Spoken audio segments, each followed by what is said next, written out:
우리에게 주시는 하나님의 말씀은 시편 139편 1절에서 12절까지가 되겠습니다. 139편 1절에서 12절까지 한 절씩 우리 교도하시겠습니다. 여호와여, 주께서 나를 살펴보셨으므로 나를 아시나이다. 주께서 내가 앉고 일어섬을 아시고 멀리서도 나의 생각을 밝히 아시오며 나의 모든 길과 내가 눕는 것을 살펴보셨으므로 나의 모든 행위를 익히 아시오니 여호와여, 내 혀의 말을 알지 못하시는 것이 하나도 없으시니이다. 주께서 나의 앞뒤를 둘러싸시고 내게 안수하셨나이다. 내가 능히 지지 못하나이다. 내가 주의 영을 따라 떠나 어디로 가며 주의 앞에서 어디로 피하리이까? 내가 하늘에 올라갈지라도 거기 계시며 수월에 내 자리를 펼지라도 거기 계시니이다.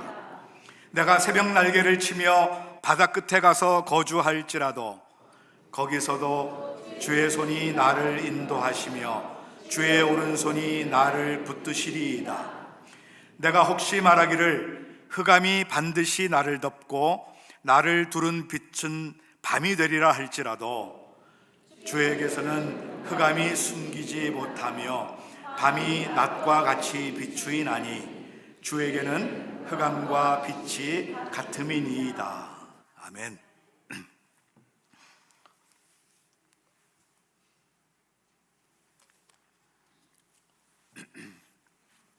오늘 설교 제목이 좀 흥미롭지 않습니까, 여러분?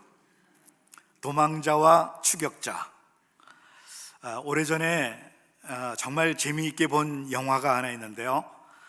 그 영화의 제목이 The Fugitive라고 하는 영화입니다. The Fugitive, 도망자 혹은 탈출범이라고 하는 그런 뜻이죠. 이 주연 배우가 누구냐 하면요, 제가 굉장히 좋아하는 배우입니다.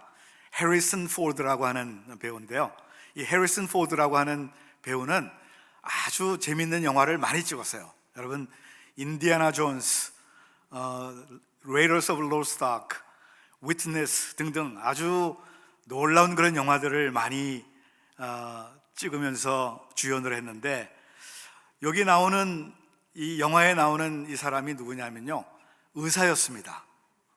의사가 자기 아내를 죽였다라고 하는 이 누명을 쓰고 감옥에 들어갔는데 우연한 기회에 탈출을 하게 됐어요. 어떤 기회냐면요, 다른 죄수들하고 바깥에 있는 어떤 사람들하고 나쁜 사람들하고 이렇게 해가지고 이 죄수들을 이 감옥에서 저 감옥으로 옮기는 사이에 습격을 하는 겁니다. 그러면서 이 모든 죄수들이 탈출을 하게 되죠. 근데 특별히 이 해리슨 포드가 나오는 이 의사를 집중적으로 잡는데요, 여기 연방보안관이 나옵니다. 연방보안관이 누구냐면요, 또 유명한 배우죠. 타미 리 존스라고 하는 배우가 이 US 마셜로 나옵니다. 그러면서 계속해서 이 찾아다니면서 잡으려고 하는 이제 그런 영화입니다. 이 연방보안관은 이 탈출범을 잡기 위해서 집요하게 추적을 하고 도망자는 끝까지 도망을 갑니다. 그러다가 결국 나중에는 잡히게 되는데요, 바로 그때 그의 누명이 벗겨지게 되고 진짜 범인을 잡게 되는 아주 흥미로운 그런 영화였습니다. 저는 이 영화를 보면서 무슨 생각을 했냐면요, 죄를 범한 사람을 끝까지 추적하면서 다시 감옥에 집어넣으려고 하는 이 세상의 법과 죄를 범하고 도망가는 우리 한 사람 한 사람을 끝까지 추적하셔서 우리에게 참 자유를 주시려고 하는 그 하나님과의 이 대조적인 그 모습을 깨닫게 된 것입니다. 같이 끝까지 추적을 하는데 달라요. 세상의 법은 감옥에 가두려고 하고 하나님은 우리를 참 자유하게 하기 위해서 끝까지 추적하신다는 거죠. 오늘 우리가 읽은 시편 139편 이것은 다윗이 쓴 시인데요. 하나님의 속성과 인간의 한계를 잘 표현하는 그런 시입니다. 다윗은 여기서요, 하나님을 어떤 분으로 묘사를 하냐면요, 전지하신 하나님, 모든 것을 다 알고 계시는 하나님, 그리고 거룩하신 하나님, 어디든지 계시는 무소부재하신 하나님, 바로 그 하나님을 표현하고 있는 것입니다. 7절에 보니까요, 여러분 1절부터 4절까지 보게 되면 하나님께서 모든 것을 다 아신다고 그랬고요, 7절에 보니까 이제는 내가 어디를 가든지 거기에 하나님이 계신다라고 하는 그런 말씀이 나와요. 자, 7절 보세요. 7절 보여주세요. 내가 주의 영을 떠나 어디로 가며 주의 앞에서 어디로 피하리까? 라고 이렇게 고백을 합니다. 다윗은요, 한때 하나님으로부터 도망가려고 했어요. 근데 그 모든 것이 허사라고 하는 것을 깨닫게 되었고요, 하나님으로부터 도망가서 피할 수 있는 곳이 한 곳도 없다라고 하는 것을 그는 알게 된 것입니다. 여러분, 아담과 하와도요, 에덴 동산에서 하나님이 먹지 말라고 하는 이 선악을 알게 하는 그 열매에 그것을 먹고 하나님을 피해서 나무 뒤에 숨었다고 그랬습니다. 그들은 하나님이 두려웠습니다. 왜? 죄를 범했기 때문에 그래요. 하나님께서 분명히 아담아 네가 어디 있느냐라고 물었을 때에 분명히 자기의 죄를 추궁할 것을 두려워했던 것입니다. 그런데 여러분, 이것이 저와 여러분의 모습이에요. 여러분, 우리도 하나님으로부터 도망하려고 했던 적이 얼마나 많이 있었습니까? 아니, 도망도 해보셨을 것입니다. 어떻게든지 우리 모두는 우리의 잘못을 합리화하려고 하고 또한 우리의 잘못을 다 감추려고 하는 그런 모습이 오늘 우리들에게 있지 않습니까? 이것이 바로 우리가 가지고 있는 죄의 속성입니다. 제가 부끄러운 고백을 하나 드리려고 하는데요, 제가 사춘기 때였습니다. 16살인가 17살쯤 됐을 때인데요, 정말 이 사춘기 때는 왜 그런지 모든 것이 다 싫은 거예요. 가족도 싫고 하나님도 싫고, 그래서 학교를 때려쳤습니다. 그리고 집을 나가버렸습니다. 친구 2명과 함께 멀리 도망가서 자취하면서 살려고 멀리 떠났는데요, 그 멀리 간 곳이 어디냐면은 평택이었습니다. 근데 평택에 있는데 주일이 되었어요. 주일이 되었는데 멀리서 교회 종소리가 들리는 겁니다. 근데 그 교회 종소리를 들으면서 제 마음이 녹아지는 거예요. 제가 목사들이라서 어쩔 수 없었는가 봅니다만은, 아무튼 이 종소리를 들으면서 무슨 생각이 드냐면은, 내가 도대체 지금 뭐 하고 있는 건가? 내가 왜 집을 나와서 이렇게 지금 방황하고 있는 건가? 이제 철이 조금씩 들기 시작한 거죠. 그러면서 내가 집을 나왔어도 교회는 가야 되겠다, 이런 생각이 들어가지고 거기 근처에 있는 교회를 찾아가는데, 저희들을 찾으려고 저희가 평택으로 간 것을 알고 친구들이 찾아왔어요. 찾아오면서 이 교회를 가는데 우연히 만나게 된 것입니다. 그래서 그 친구들의 권고를 받고 다시 집으로 돌아간 적이 있었어요. 여러분, 이렇게 우리가 죄를 지었기 때문에 하나님을 피하는 경우도 있지만은, 여러분, 오늘 우리에게 맡겨주신 그 책임, 그 사명, 이것을 회피하기 위하여서 하나님을 피하는 경우도 많이 있습니다. 여러분, 요나라고 하는 선지자가 하나님께로부터 부름을 받고 니느웨로 가서 거기서 심판의 경고를 하도록 부름을 받았지만은 요나는 그것이 싫었습니다. 그래서 이 니느웨라고 하는 곳과 정반대되는 다시스라고 하는 곳으로 배를 타고 도망을 가죠. 모세도요, 호렙산에서 하나님께서 소명을 주셨을 때에 이 핑계 저 핑계 대면서 하나님을 피하려고 했습니다. 그러나 결국 요나도 그렇고 또한 이 모세도 그렇고 하나님께 순종할 수밖에 없었던 것입니다. 오늘 저와 여러분은 어떻습니까? 하나님이 원하시는 이 책임 있는 삶, 우리 하나님께서 우리에게 맡겨주신 그 사명들을 감당하는 그런 삶을 살아야 되는데, 여러분, 오늘 우리도 이 사명과 이 책임을 피하려고 하지 않습니까? 오늘 본문에 보니까요, 다윗은 자신이 피할 수 없다는 이 사실을 깨닫고 고백을 하는데요, 하늘에 올라갈지라도 하나님이 거기 계신다라고 그렇게 고백을 했어요. 여러분, 하나님이 하늘에 계시는 것은 지극히 당연한 것 아니겠습니까? 우리가 주님 가르쳐 주신 기도, 우리 주기도문을 외울 때에 제일 처음에 뭐라고 그러죠? 하늘에 계신 우리 아버지요. 그런데 하늘에 계신 그 하나님이 하늘에 계신데도 많은 사람들이 하늘로 도망을 가려고 그래요. 이건 말도 안 되는 얘기잖아요. 지금도 그래요. 사람들이 어떻게든지 멀리 도망을 간다 그러면서 하늘로 비행기를 타고 도망을 가는 사람들도 있습니다. 어떤 사람은요, 돈을 많이 벌어가지고 부자가 되어서 권력을 잡고 이 세상을 마음대로 호령을 한다면은 거기에는 두려움도 없고 하나님도 두려워하지 않는다라고 착각을 하는 사람도 있습니다. 여러분, 이런 것들은요, 이미 성경에 다 나와 있는 내용들입니다. 여러분, 많은 왕들이, 권력자들이 이미 다 경험한 것들이에요. 그들이 마지막에 고백한 것이 뭔 줄 아세요? 더 큰 두려움이 있었고 더 큰 책임이 자기들에게 주어지고 그것 때문에 더 괴롭고 더 허무하다라고 이렇게 고백을 했던 것입니다. 그래서 어떤 사람은 지옥으로 도망을 가려고 그래요. 근데 여러분, 8절 하반절을 보시게 되면요, 하나님은 우리가 지옥에, 스올에 내려간다 할지라도 거기에 계신다라고 다윗은 그렇게 고백을 했습니다. 여러분, 우리가 생각하기에 지옥은 하나님으로부터 숨기에 가장 적합한 곳이라고 여러분 하지만 거기에도 하나님이 계신다라고 오늘 본문에 분명히 말씀하고 있습니다. 많은 사람들이 그래서 내가 더 이상 못 살겠다, 그래서 자살하는 사람, 그렇게 생각하는 사람도 있고 실제로 자살하는 사람들도 있지만은 여러분, 그것으로 하나님을 피할 수도 없어요. 결국 거기에도 하나님의 심판이 기다리고 있기 때문에 그렇습니다.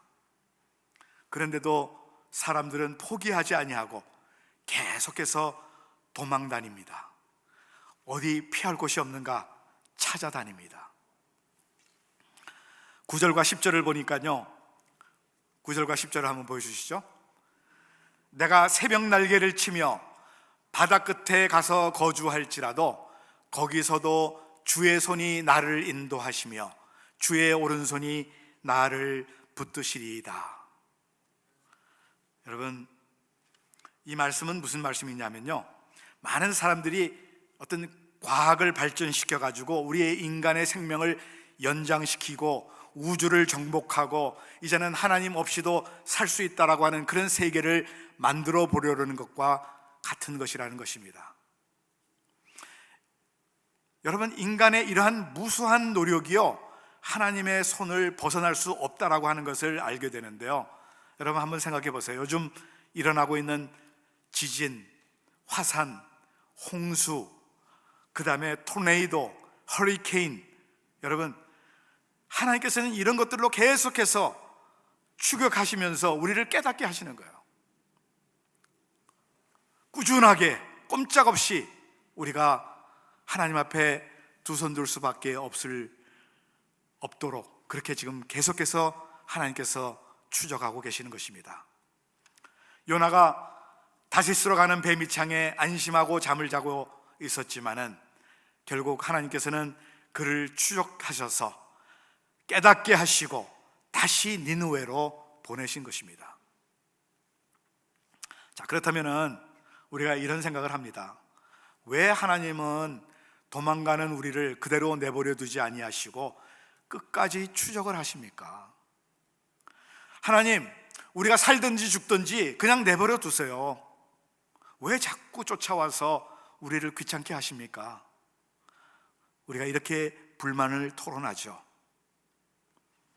그러나 하나님은 자기가 창조하신 그 인간들이 멸망당할 것을 보시고 그냥 내버려 두시지 않으시는 분이십니다. 방탕한 자녀를 그대로 내버려 두는 부모가 어디 있겠어요? 어떻게든지 타일러서 가르쳐서 다시 돌아오게 하고 정말 올바른 인간이 되게 하려고 하는 것이 이 부모의 마음이 아니겠습니까? 하나님도 마찬가지예요. 우리가 계속해서 피해서 도망가려고 하는 그런 상황 속에서 하나님은 집요하게 추적하셔서 우리를 가르치시고 다시 회개하게 하시고 하나님께로 돌아오게 하기 위하여서, 우리에게 영원한 생명을 주시기 위하여서 우리를 추적하시는 것입니다. 하나님은 도망다니는 여러분과 저를 위해서 하나밖에 없는 그 아들 예수 그리스도를 보내주셨습니다. 그런데 예수 그리스도는 범죄한 우리를 심판하려고 이 세상에 오신 것이 아니라 우리를 구원하시기 위해서 오신 것이에요. 여러분, 요한복음 3장 17절 우리가 같이 한번 읽어보도록 하겠습니다. 시작.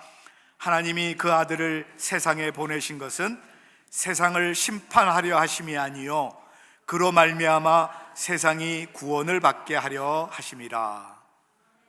아멘. 그는 자기의 목숨을 내어줌으로 인하여서 우리의 모든 죄를 대신하고, 그래서 십자가에 달려 돌아가시면서 우리를 용서하시고 우리의 모든 죄를 다 담당하신 것입니다. 누가복음 15장 1절에 보게 되면요, 어린 양의 비유가 나오는데 그 어린 양의 비유 바로 전에 뭐라고 말씀하시냐면은, 예수님께서 이 바리새인과 이 세리들과 이야기하는 그 대화를 나누는 그 장면이 나옵니다. 예수님이 세리들과 이 죄인들과 앉아서 같이 식사를 하시니까 바리새인들과 서기관들이 시비를 걸었어요. 아니, 당신이 하나님의 아들이라고 그러는데 어떻게 죄인들과 함께 같이 음식을 먹습니까? 당신이 하나님의 아들이라고 하면은 그들을 심판하셔야지 어떻게 그들과 함께 음식을 나눕니까? 근데 예수님께서는 오히려 그들을 영접하시고 그들과 같이 어울리셨습니다. 이것이 바로 우리 주님께서 이 세상에 오신 목적을 잘 드러내고 있는 거예요. 주님이 오신 것은 인간을 구원하시고 그로 인하여서 기쁨을 얻고자 하기 위하여서 이 세상에 오신 것 아니겠습니까? 제가 처음 설교 시작하면서 영화 이야기를 했잖아요. 다른 영화 하나를 또 소개하도록 하겠습니다. 이 오래전에 나온 영화인데요, 우리 어르신분들은 보신 적이 있을 거예요. 요즘은 뭐 하도 오래돼가지고 이 영화를 안 보는데, 혹시 초원의 집이라고 하는 영화 보신 분 계십니까? 예, 고개 끄덕끄덕 하신 분이 계십니다. 네? 네, 이 초원의 집이라고 하는 영화가 있는데요, 여기에 아주 재미있는 이야기가 나옵니다. 한 소년이 친구와 함께 이 맹아학교 지하실에서, 그 맹아학교는요, 자기 누나가 이 시각장애자거든요. 근데 그 누나가 일찍 결혼해가지고 아이도 있는데 아이를 부모에게 맡겨놓고 공부하고 있는 그 맹아학교입니다. 이 소년이 그 친구하고 이 맹아학교 지하실에서 담배를 폈어요. 담배를 피다가 갑자기 선생님이 확 들어오니까 놀라가지고, 옛날에는 이 곰방대였어요, 곰방대. 그거를 불이 막 붙었는데 그거를 집어던지고 도망을 갑니다.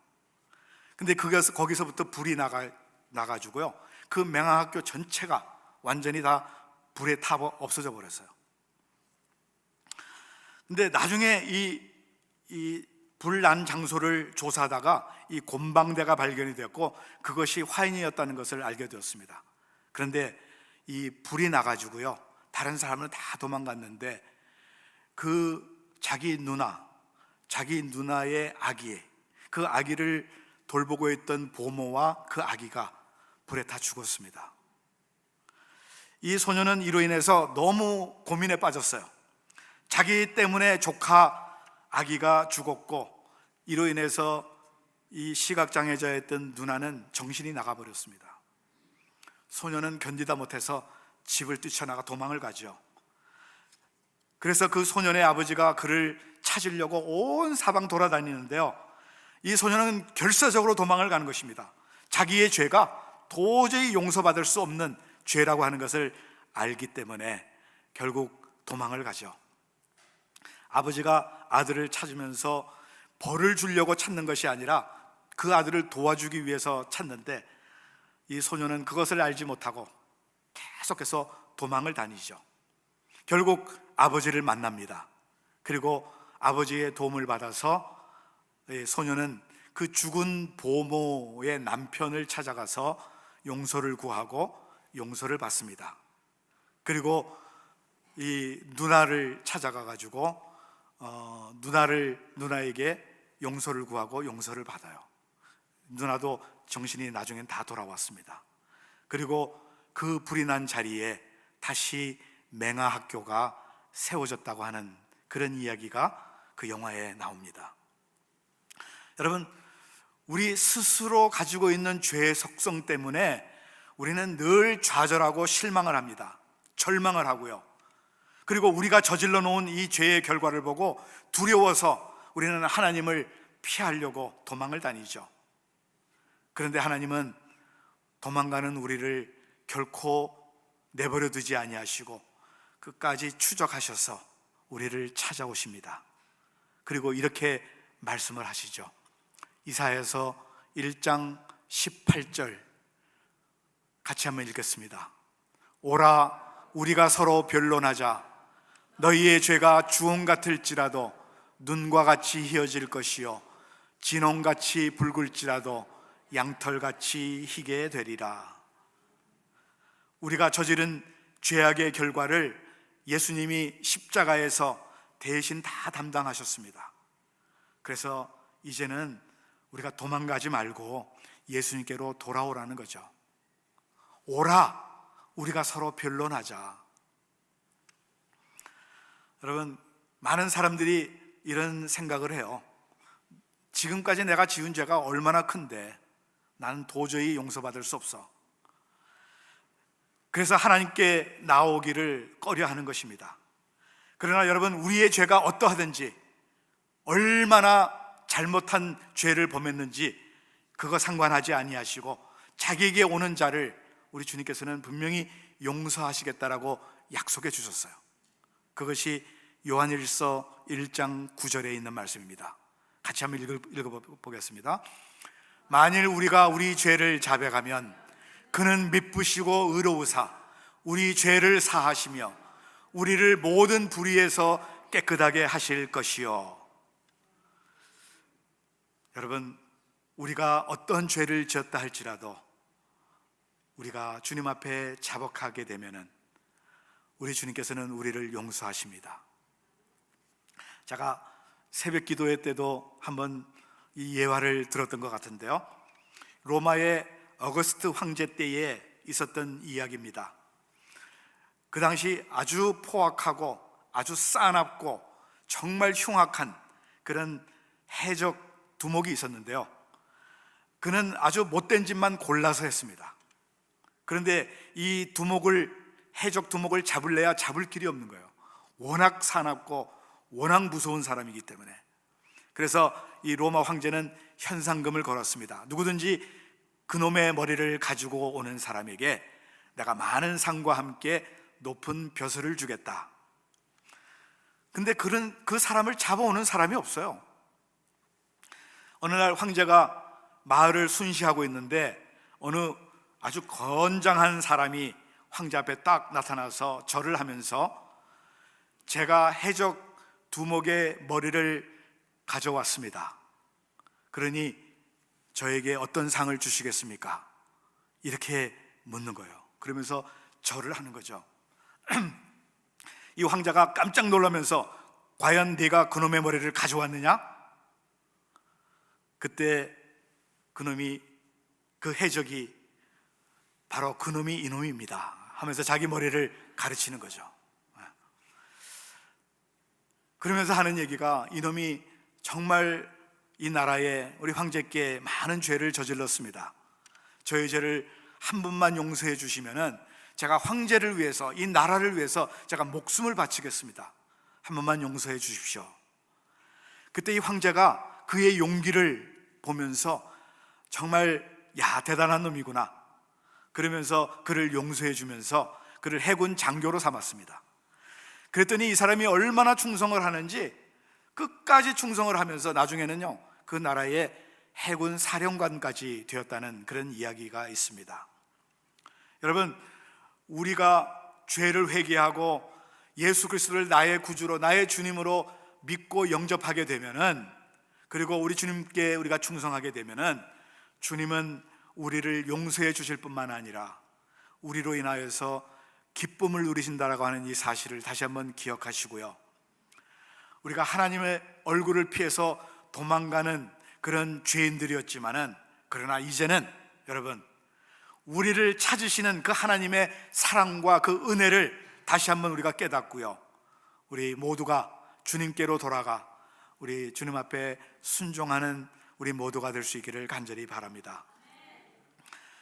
우리 미국의 유명한 신학자요 부흥사였던 이 조나산 에드워드라고 하는 목사님이 계신데요, 이 프린스톤의 학장까지 지내셨던 분입니다.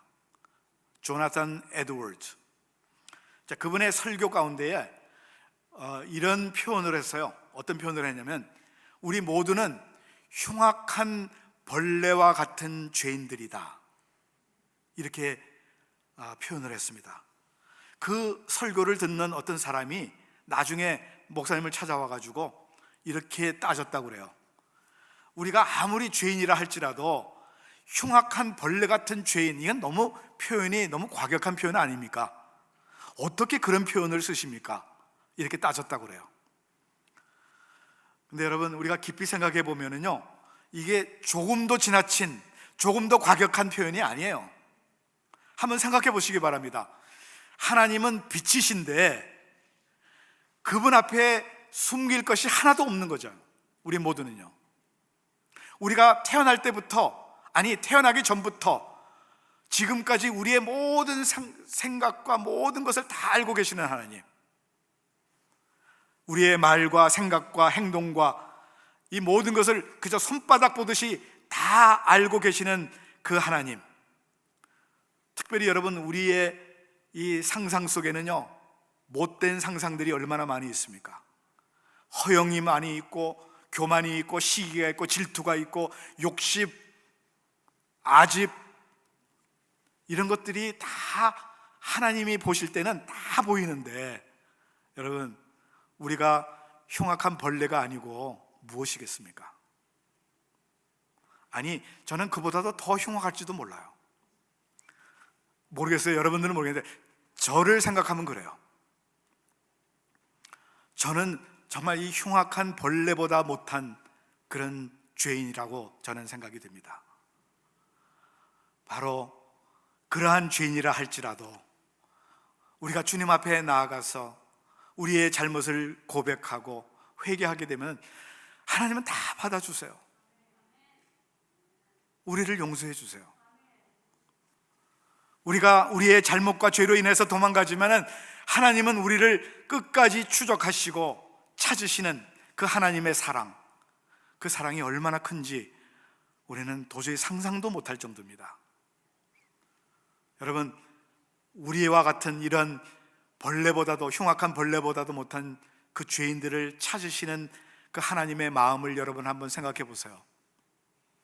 그 하나님의 마음이 얼마나 아프시겠습니까? 오늘 우리 가운데 하나님을 피해서 도망 다니시는 분 혹시 계십니까? 도망가봐야 거기가 거기예요. 갈 데가 없어요, 여러분.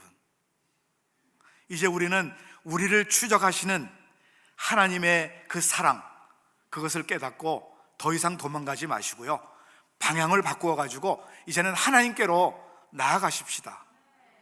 하나님 우리를 그대로 받아주세요. 있는 모습 그대로.